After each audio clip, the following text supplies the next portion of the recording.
날개조차 펼 수 없는 좁은 철창. 살아남기 위한 생존 전쟁이 벌어지고 있다.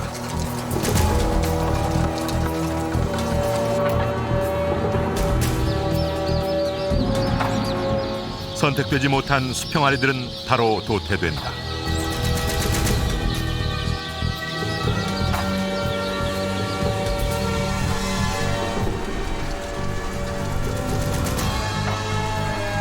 과연 인간 욕심의 끝은 어디까지인가?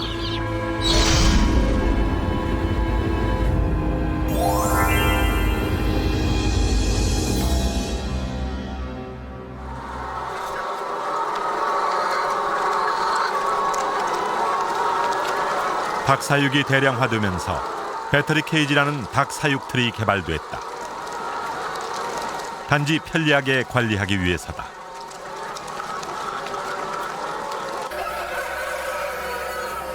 한 마리당 사육 공간이 0.3 평방미터도 안 된다.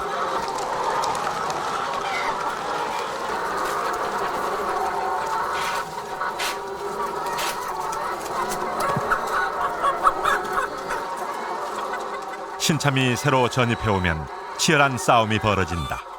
세력 다툼이다.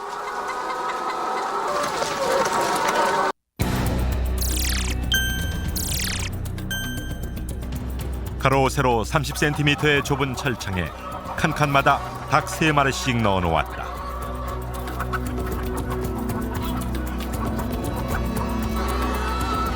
발로 짓밟거나 깔아 죽이기도 한다. 내장이 터져 나올 때까지 계속되는 전쟁. 다툼에서 진 녀석은 죽어나온다.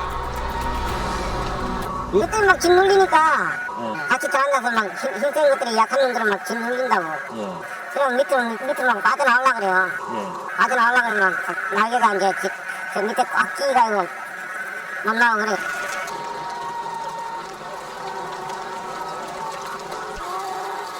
모든 시설은 자동으로 작동된다.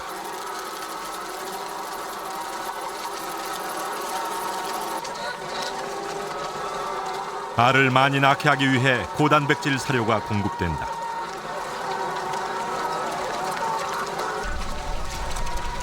닭들은 이곳에서 많이 먹고 알만 잘 낳으면 된다. 그렇게 하기 위해 하루에 사료가 3, 4회 공급된다.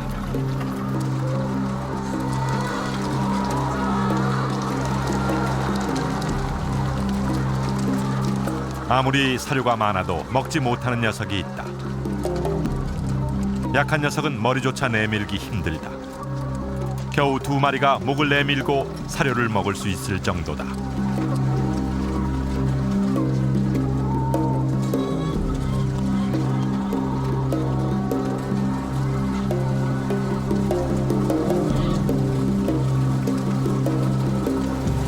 그것도 대장이 정신도 대장이 있고 그러니까.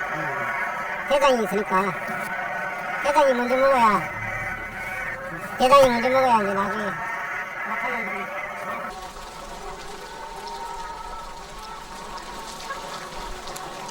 발버둥 쳐야 겨우 먹이에 도달할 수 있다.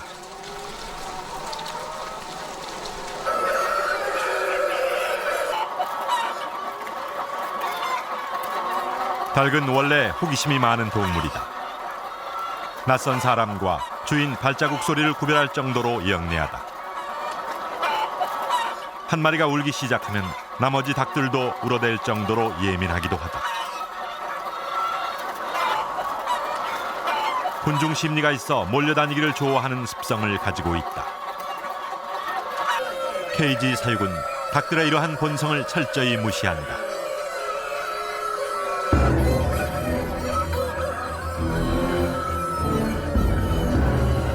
닭은 원래 땅을 헤집고 구리로 모이를 쪼아먹으며 살아가는 본능을 가지고 태어났다.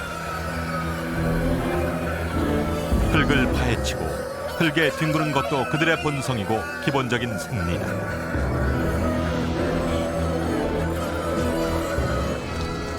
그러나 비정상적인 사육은 비정상적인 결과를 낳고 있다.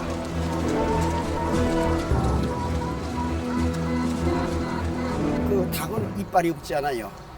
이빨이 없기 때문에 뭐가 이빨 역할을 하냐 그러면 주둥이하고 발뿌리 뾰족한 거 그것이 이빨 역할을 하는 거거든요. 근데 이게 버려져야 되는데 버리질 못하잖아요. 이게 버리질 못하니까 발톱이 자랄 수밖에 없지 않습니까? 그게 비비 꿰는 거예요. 그렇게 되니까는 결과적으로 자세, 서 있는 자세가 불안한 거죠. 불안하니까 닭 전체가 불안해지죠.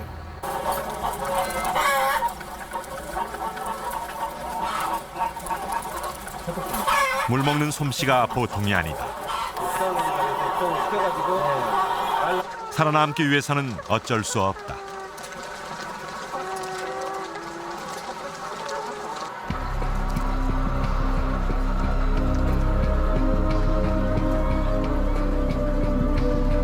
견디기 힘든 스트레스는 공격적 행동으로 표출된다.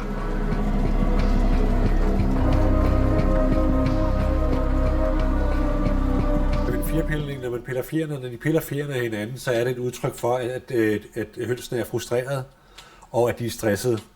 Og når de gør det, så kan det selvfølgelig få dramatiske konsekvenser for den enkelte høne, for i den sidste ende kan det ske så voldsomt, så det er, at det ender i kannibalisme, hvor man simpelthen hakker hønsene til døde. Så det, der er vigtigt, det er at undgå alt, hvad der sker med fjerpilning, og øvrigt at skabe nogle forhold for hønsene, så de ikke kommer til at pille fjerne af hinanden.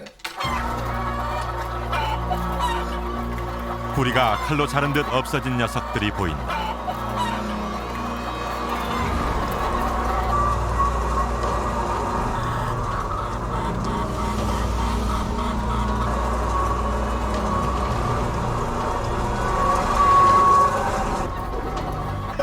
뿌리는 그래도 키우는 데서 병아리 키우는 데서 적당히 위아래가 지금 안 맞아요. 그러니까 위만 자른 겁니까? 윗입 그 빈길 잘못해서 그래. 잘못해서 워낙 많으니까 이 사람들이 제대로 못해서 그래. 그러다 보면 이렇게 좀 먹는 게 불편하겠어요. 그렇지. 위아래가 안 맞으면 불편하지.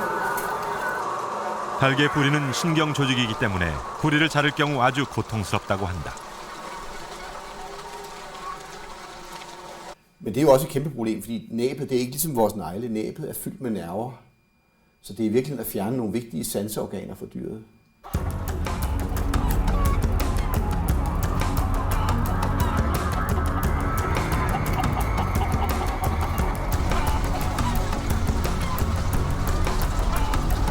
비좁은 케이지의 열악한 환경은 닭을 더 이상 정상적으로 살아가기 힘들게 만든다.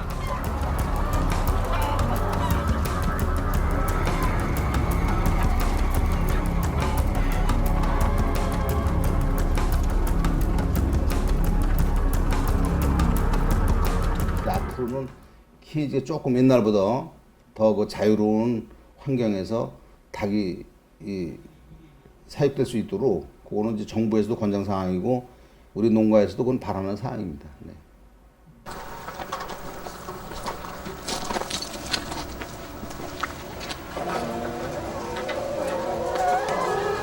닭을 열흘 이상 굶겨 달걀을 많이 낳게 하는 털갈이 현장이다.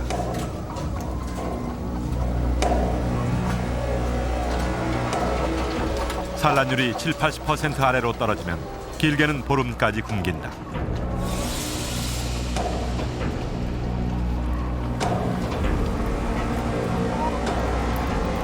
그러면 깃털이 빠졌다가 다시 나면서 산란율이 높아진다.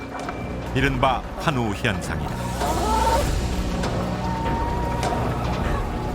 보름을 굶기는데 보름을 굶겨버렸는데 얼마나 배고팠겠어요. 그죠? 사료통 부러지는 소리 들려요. 딱딱딱딱딱. 나중에 한 보름 이렇게 굶기면요 닭들이 다 쳐져 까들어져. 기운이 없어서 그냥 뭐 쭈그러져.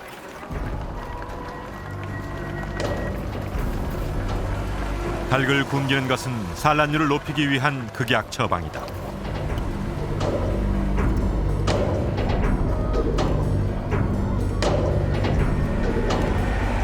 닭의 생체 리듬을 바꿔 산란율을 높이는 것이다. 산란율이 95%까지 높아지는 경우도 있다고 한다. 그러니까 힘없지. 하지. 사람이 들어가도 얘 막 난리지게 되는데 왜 소리 해야 되는데 안 그래.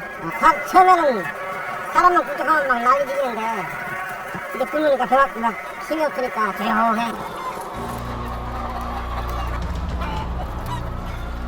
깃털이 빠지면서 다시 나는 것은 닭에게는 자연스러운 생리 현상이다.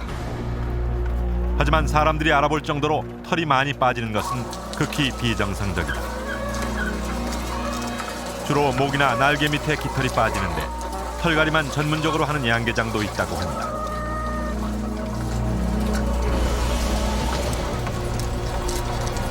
심할 경우에 산란율이 80% 이하로 떨어지면 곧바로 털갈이를 한다.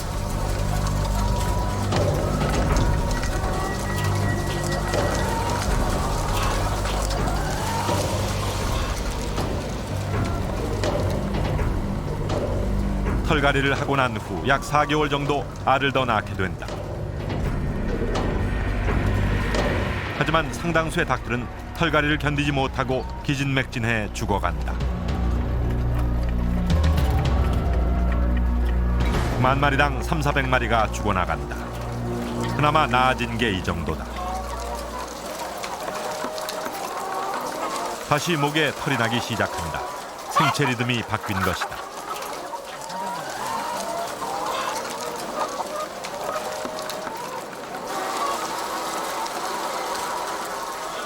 털갈이를 마친 닭은 4개월쯤 지나면 도개장으로 간다. 소시지 등 가공육 제품 원료로 주로 쓰인다. 항생제예요? 백신을 물에다 타서 먹. 꼬리 물고 있거든. 털갈이 후 왕란이라 부르는 큰 달걀이 60%까지도 나온다. 가격은 비싸게 받지만 지속성이 없고 닭한테도 해롭다. 달걀 껍질이 알록달록한 것은 스트레스를 받았다는 증거다. 달걀 껍질, 즉 난각이 형성되지 않은 물란이다.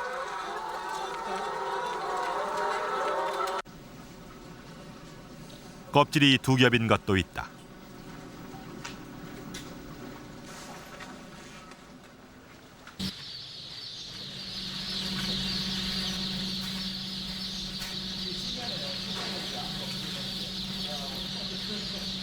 달걀이 부화하는 데는 21일이 걸린다.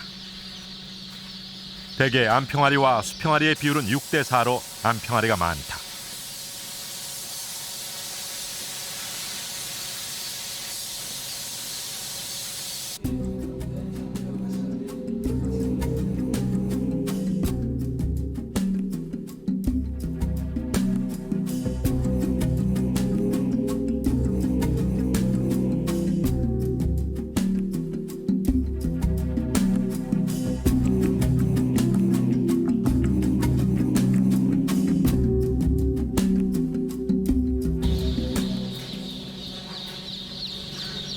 갓 부화한 병아리는 곧바로 암수 분류 작업에 들어간다.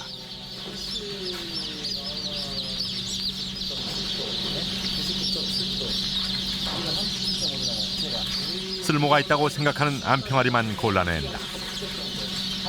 이 순간이 병아리에겐 중요한 순간이다. 선택돼야만 생명을 건질 수 있다. 생사를 결정하는 순이다.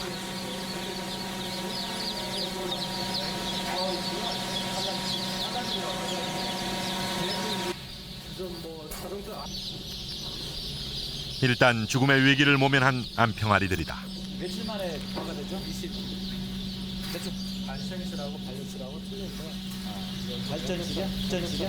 발생실. 손으로 막으면 방금 100개 했을 때 100개 정도. 그거 100번 나옵니까? 저 수컷들은 어디로 가요? 저 수컷, 저기 수컷들이죠? 그냥 버려요? 양손만 필요합니다. 저 수컷들을 어떻게 활용하시는 방법은 없나요? 이런 물풀에서 다 죽이는 거이기 때문에. 아, 물로 죽여요? 아니, 물풀해가지고 저기 저 분쇄기가 있어요. 네, 분쇄기가 있어서 다 갈아서 없애버려요. 그냥 해분장으로 이제 대분장이라는 뭐죠? 해분장이라는 닭의 육동, 닭똥. 약간 성장 루트가 틀립니다. 그래요? 그래, 얼마나 살도 많이 먹고 또 크지도 않고. 그러면 농가에서 손해죠. 그러니까 또 기간도 많이 걸리고. 기간도 많이 걸리고. 육개 같은 경우는 한 30일, 한 35일이면 소화가 되는데 8kg, 한 3컵.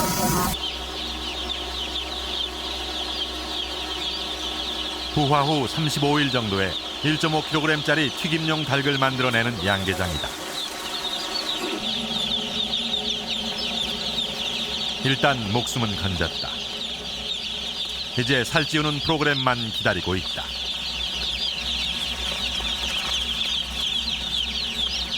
닭의 같은 경우에는 100마리 정도만 넘어가면은 서로의 의계 질서를 확인이 안 된다고 합니다. 그러다 보니까는 평사에서 뭐 수천 마리, 뭐 많게 수만 마리를 한데 모아서 밀집해서 기르다 보니까 서로의 어떤 사회적인 어떤 의계 질서가 혼란스럽고 이게 엉망이 되다 보니까 서로 어떤 그 서로를 쫓고 서로를 막 공격하고 그리고 서로 어떤 스트레스를 받고 자기가 또 정신적으로 어떤 혼란 상태에 빠지기 때문에 여러 가지 서로 쪼아대고 물어뜯고 싸우는 그런 경향들을 보이고 있습니다.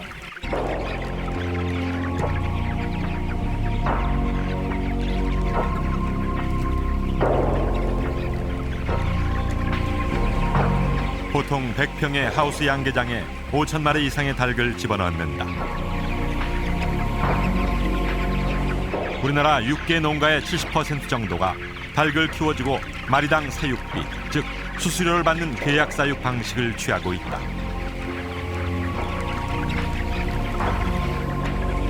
숨쉬기 어려울 정도로 공기가 탁하고 후덥지근하다. 바람 한 점 들어오지 못하도록 밀폐됐다. 부화하자마자 농장으로 옮겨온 지 20여일 정도 지났다.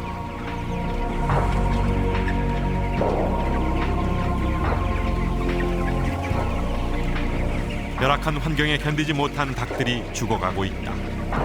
보통 10,000마리당 500마리 정도가 폐사한다고 한다. 닭들의 엉덩이 부분이 풍선 모양처럼 빨갛게 부풀어 올랐다. 농장주는 이 현상이 변에 피가 묻어나오는 kok시dium증 때문이라고 한다. 원충이 맹장에 기생하는 병이다. kok시dium증을 치료하기 위해 항원충제를 물에 타 먹여야 한다. 길게는 5일 동안 먹이는 경우도 있다.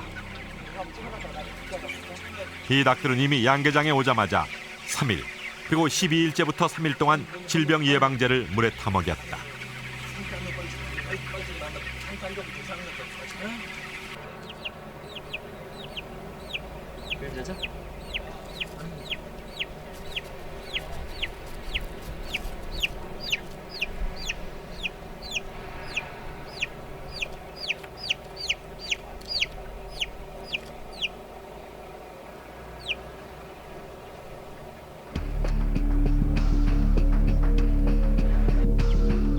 양계장 주변에는 성장 촉진용 약품 포대들이 즐비하다.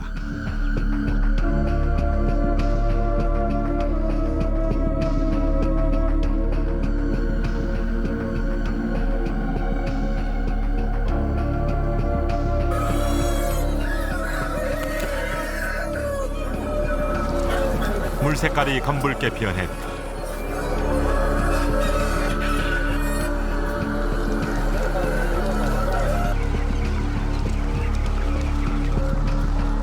영문도 모르는 닭들은 열심히 먹어댄다. 질병 예방용을 위해 또는 치료를 위해 물에 영양제 등을 타는 것이 일반적 관행이다.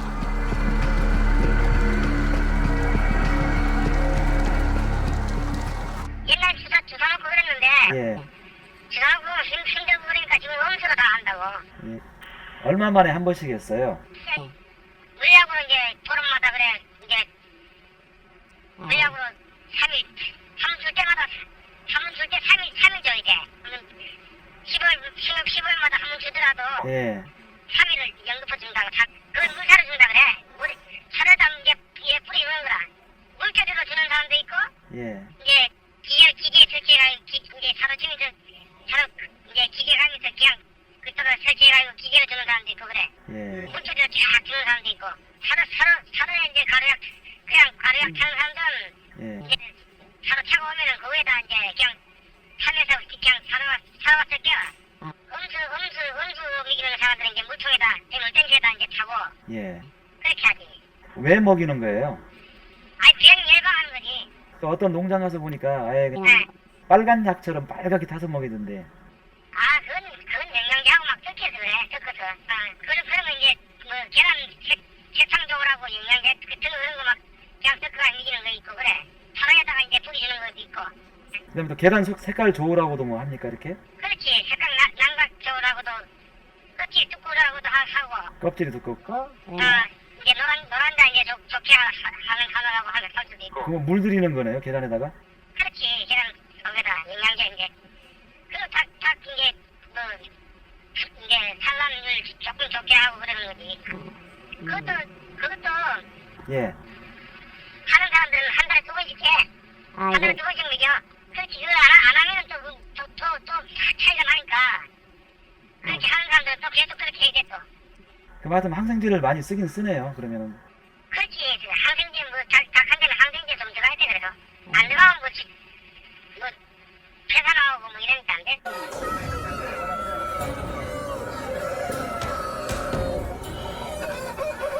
양계협회 측은 예전엔 항생제를 사용했지만 지금은 인체에 유해할 가능성이 있어 항생제를 쓰지 못하게 하고 있다고 합니다.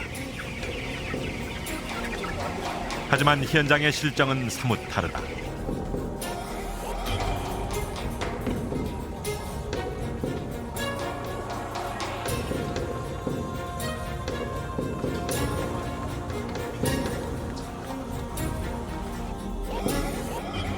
축수산물에 사용되는 전체 항생제 가운데 닭에 사용되는 항생제가 20%에 이른다는 보고가 있다. Foder, det er jo forbudt i Europa at bruge antibiotika som tilsætningsstof i dag.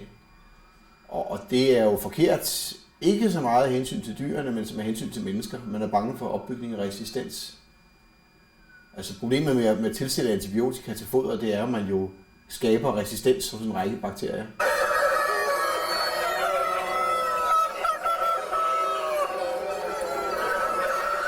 종계, 즉 씨를 받기 위한 장닭도 좁은 철창에 키우기는 마찬가지. 원래 장닭은 암탉 10여 마리를 거느리고 조화를 이루어 살아가는 본성을 가지고 있다. 대개 부화 후 일주일 정도의 벼슬을 자른다. 케이지에 키우기 위해서다. 장닭이 먹이를 먹기 위해 케이지를 들락거리면서 쉽게 벼슬에 상처가 나고 피를 흘리게 되기 때문이라고 한다.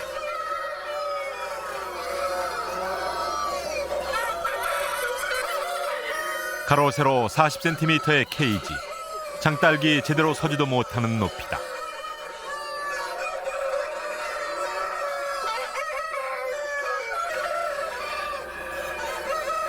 또한 겨울에 동상에 걸리거나 벼슬이 말라 딱지가 생기는 계두를 방지하기 위해서라고도 한다.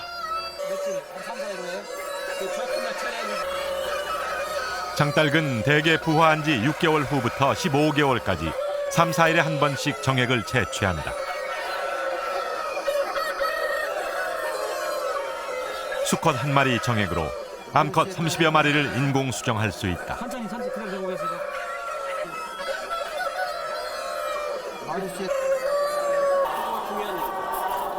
자연 상태의 장닭 한 마리로 암탉 11마리를 교접하니까 수치상으로는 인공 수정이 3배의 효율이 있는 셈이다.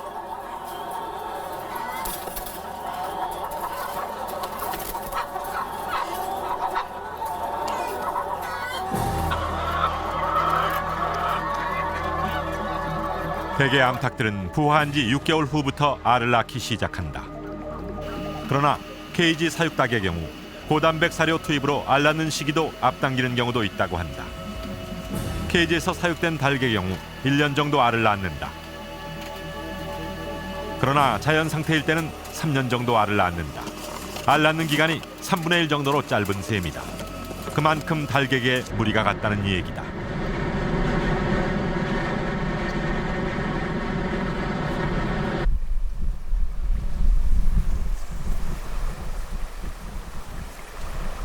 대부분의 농장들은 질병 감염을 염려해 외부인 출입을 극도로 제한한다. 촬영 시 조명을 사용하지 않는다는 조건으로 허락을 받았다. 개량된 케이지다. 면적을 넓히고 닭에게 생활에 필요한 시설을 만들어 주었다. This coming automatic out from this little pipe here, and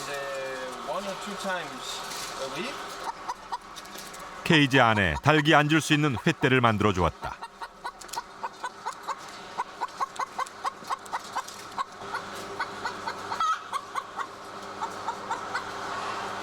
Got 20 boxes. There's many to go and check. Every day is checking. Every day checking. 놀이 공간도 만들어 주었다. 닭이 올라가 놀 수 있게 하기 위해서다. 닭이 숨을 수 있는 공간도 마련해 주었다.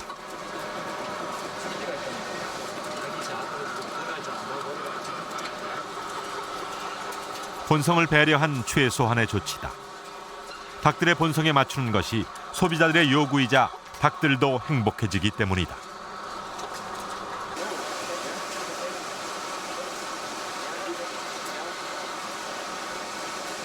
Og så har vi valgt at lave et nyt bursystem, hvor hønsene har mere plads, og de har sidepind, de kan sidde på, og en skrabekasse, de kan gå op og skrabe, som de gør i naturen på en naturlig måde.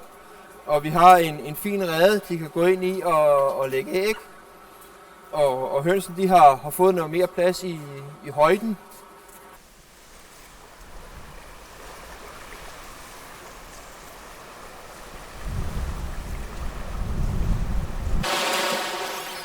(1300마리의) 닭을 기르고 있는 김윤수 씨.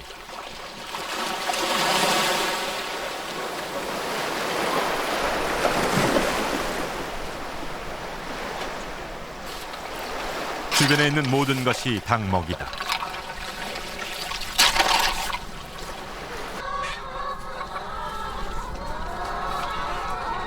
자, 얘들아 들어가자. 조금만. 자, 내려오자. 아, 안 돼. 괜찮아. 자, 조금만. 모이는 하루에 1회만 준다. 자, 얘들아 잠깐만. 얘들아 이리 오세요. 자, 이쪽으로. 2시간 이내에 먹이가 떨어지도록 모이 양을 조절한다. 자, 잠깐만. 이거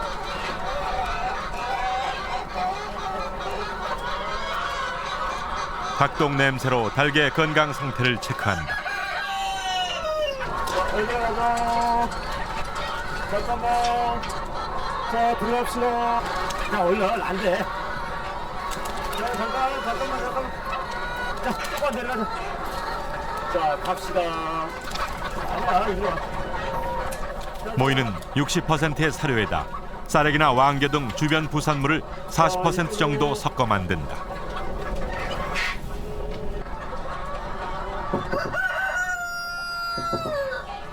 자, 문 좀 연다. 잘 내놨어요. 닭들은 자기들만의 은밀한 공간을 향유한다.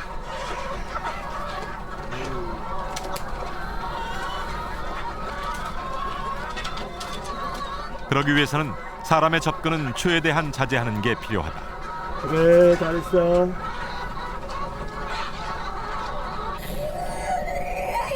야, 누가 아들이야? 자, 잠깐. 병아리는 일부러 겨울에 들여와 바깥 실온에서 키운다. 안 돼. 올라오면. 먹이도 거친 것부터 먹인다. 자, 많이 먹어라. 다 닫는다. 알았어. 자, 오자마자 3일 동안은 거친 희연미만 준다. 왔다. 자자. 그 다음엔 대나무 잎과 거친 풀을 먹인다. 그래야 나중에 짚과 왕개 등을 잘 먹어 장기가 튼튼해져 건강하게 잘 자란다고 한다.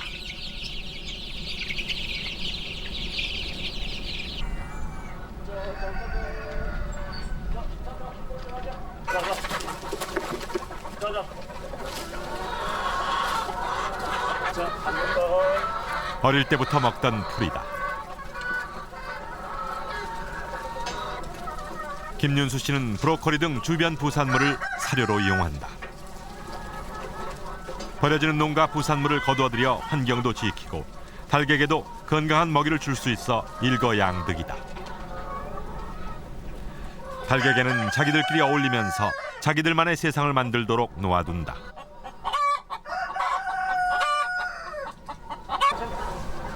최대한 자연 상태에 가까운 조건을 만들어주는 것이다.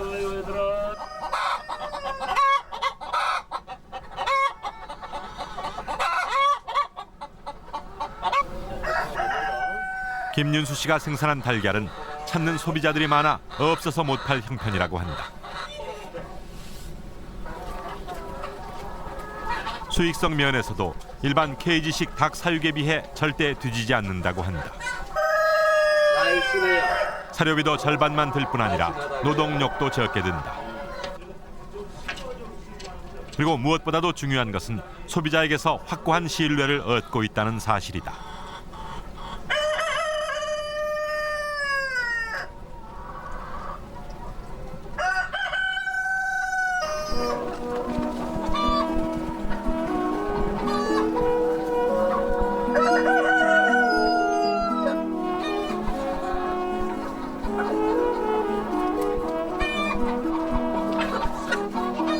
닭이 땅을 헤집고 누워 뒹구는 것은 누가 가르쳐 주어서 하는 게 아니라 본능 그 자체다.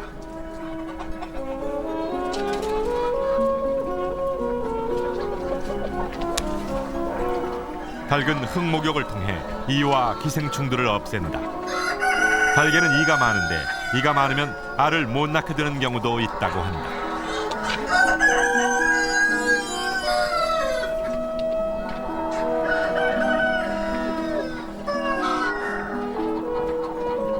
돼지가 물웅덩이에서 진흙 목욕을 필요로 하는 것처럼 닭에게도 흙 목욕을 할 수 있는 모래나 흙이 꼭 필요하다.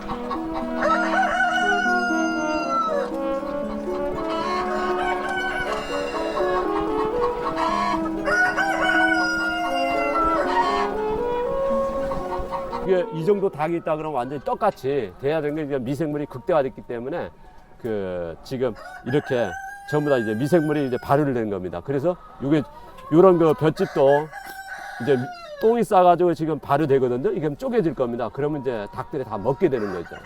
그래서 이 퇴비를 지금 거의 4년 동안인데 1년에 한 밭에 사용할 때 한 2-3 컨테이너밖에 안 꺼냅니다. 그러니까 안 치워진 거죠. 그러니까 불어나질 않습니다. 계속 발효하기 때문에. 닭이 1,300마리나 되는데도 분뇨가 거의 없다. 농사질 분뇨가 나오지 않아 걱정할 정도다. 닭들은 원래 장닭 한 마리가 암탉 10여 마리 정도를 거느린다. 장닭은 원래 온순하고 친화력 있는 동물이다.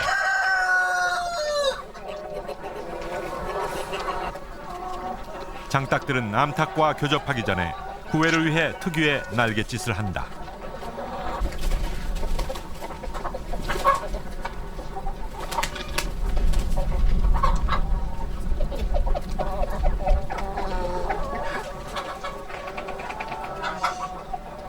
이곳의 닭들은 암탉과 수탉이 조화를 이루면서 살아가고 있다. 원래 수컷이 많으면 수컷끼리 싸우고 암탉이 힘들다.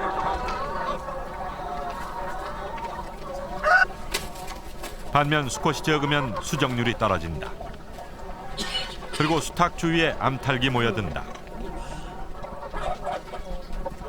암수 비율을 맞춰주는 게 중요하다.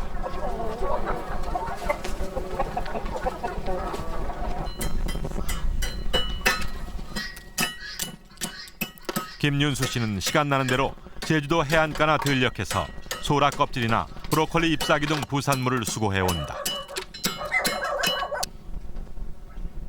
이것으로 사료를 만들거나 닭에게 먹일 자연 미생물 발효액을 만든다. 산에서 난 풀에다 설탕을 섞어 만든 효소인 천혜 녹즙이다.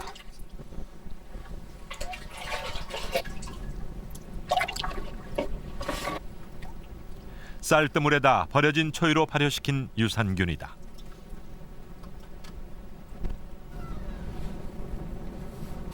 배터리 없어요. 토착 미생물과 한방 재료 등 자연 재료를 활용해 발효액을 만든다.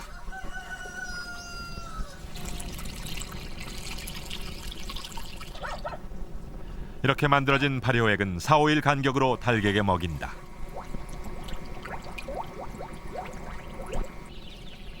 잠깐만.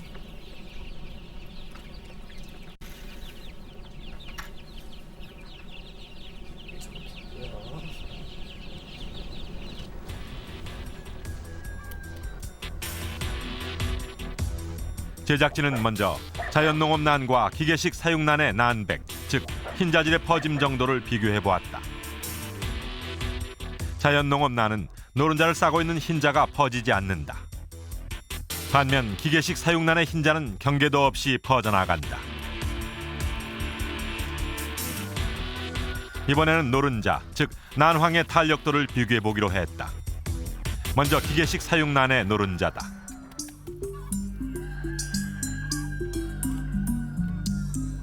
자연농업난의 노른자다.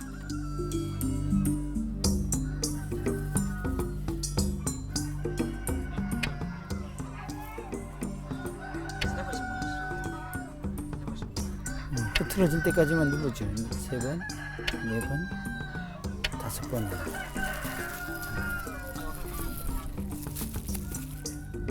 5번. 한 번, 2번, 3번, 4번, 5번. 딱 5번씩 눌렀습니다. 딱 5번씩 눌렀는데 요거는 금방 터지고 이거는 한창 오래 걸릴 겁니다. 현저한 차이가 난다. 펜이라고 이 칼라 펜을 가지고 한번 이 난황 국제 표준인 칼라펜으로 노른자의 생농도를 측정해 보았다. 자연나는 칼라펜이 이렇게 1에서부터 15까지의 그 개수가 있는데 여기서 4번 정도 아니면 15번 요 중간 정도가 되겠습니다. 14번과 15번 이거 같으죠?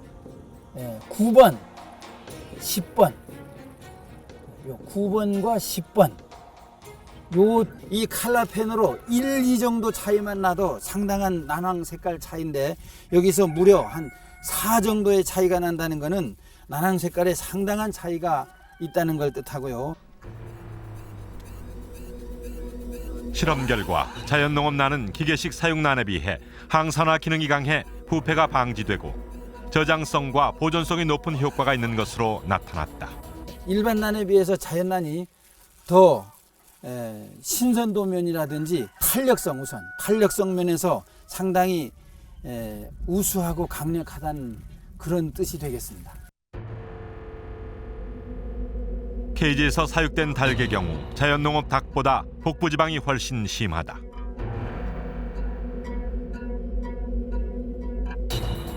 일반 산란계는 인간의 욕구에 의해서 높은 산란율을 유지시키기 위해 가지고 에너지와 단백질과 같은 고농도의 영양소를 함유한 사료를 급여하게 되어 있습니다. 그러면 그거에 비해 가지고 자연농법의 산란계는 자연적인 사료, 천연의 사료 이와 같은 걸 공급하기 때문에 닭에게 과부하가 일어나지 않아서 내부 장기가 정상적으로 유지되고 있다고 볼 수가 있습니다.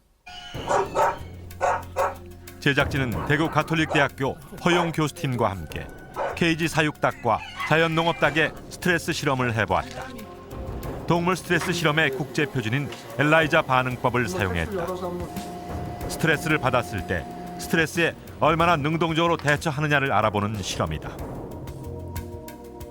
실험 결과 현격한 차이가 나타났다. 기계식 밀집닭은 스트레스 대응 호르몬이 거의 나오지 않은 반면 자연농업닭은 9배나 많이 나왔다. 근데 그것이 분비가 되지 않았다는 것은 일단은 정상적이지 못했다는 이야기고, 이러한 비정상적인 생리현상은 항염증 작용이라든지 체내 전반적인 생리기전 또는 면역작용이 정상군에 비해서 떨어질 수 있다는 그런 가능성을 암시하고 있습니다. 케이지에서 키운 닭은 체혈 등 스트레스를 받았음에도 불구하고 제대로 대응하지 못했다. 그만큼 둔감하고 적절하게 대처할 능력을 상실했다는 뜻이다. 조류 독감 등 질병이 발생하면 속수무책일 수밖에 없다. 지난주 특집 동물공장 2부작 제1편 1.1 평방미터의 자유 돼지 편이 나가고 네티즌들이 뜨거운 반응을 보였다.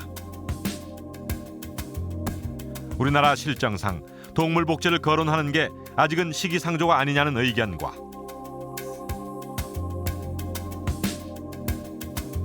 설마 했는데 사실로 확인돼 너무 충격적이었다는 의견들이 분분했다. 하지만 이번 방송을 계기로 FTA 파고를 넘는 발판을 마련하자는 의견이 지배적이었다. 개방화 시대, 한미 FTA에 이어 한EU FTA 협상도 진행 중이다.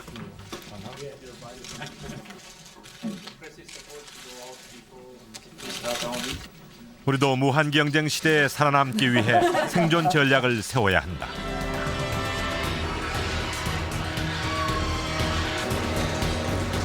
유럽연합은 지금 동물복지 친환경 쪽으로 빠른 속도로 전환하고 있다. 돼지 사육틀 사육은 2013년부터 전면 금지된다. 닭 배터리 케이지 사육도 2012년부터 전면 금지된다.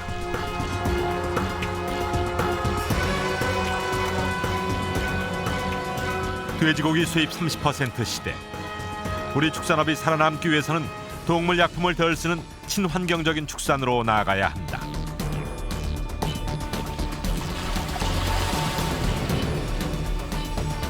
사람과 동물이 함께 살아가는 방법을 찾는 것.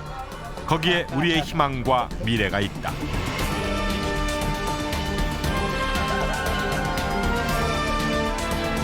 동물이 행복하면 사람도 그만큼 행복해지기 때문이다.